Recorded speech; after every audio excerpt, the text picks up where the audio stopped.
আর প্রথমে চলে যাচ্ছি ভাতের কাছে।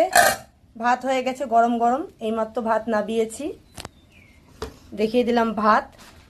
তারপরে এখানে রয়েছে উচ্ছে দিয়ে কুমড়ো দিয়ে ভাজা, যার মধ্যে আমি শুকনো লঙ্কার কালো জিরে ফোড়ন দিয়েছি। তারপরে এখানে করে নিয়েছি ওলের যে ডাটাটা হয় না, সেটা মাছের ডিম দিয়ে আমি করেছি, পেঁয়াজ দিয়ে আর শুকনো লঙ্কা ফোড়ন দিয়ে। দেখো মাছের ডিম ছিল একটু ফ্রিজে, তো দিয়ে দিয়েছি। মাছের ডিম বা চিংড়ি মাছ দিলে খেতে টেস্ট হয়, তো তাই জন্য আমি কিন্তু দিয়েছি। এখানে করে নিয়েছি মায়া মাছ চচ্চড়ি, যার মধ্যে আমি একটু বেগুন দিয়েছি, পেঁয়াজ দিয়েছি, টমেটো দিয়েছি, আর দিয়ে দিয়েছি অনেক ধনেপাতা।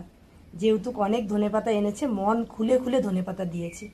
তো এখানে দেখিয়ে দিলাম তোমাদের চুনো মাছের ঝাল বা চচ্চড়ি, যেটা তোমরা বলতে পারো।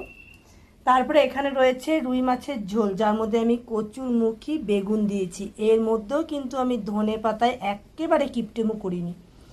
তারপরে কি করেছি চলো দেখিয়ে দিই। তারপরে দেখিয়ে দিলাম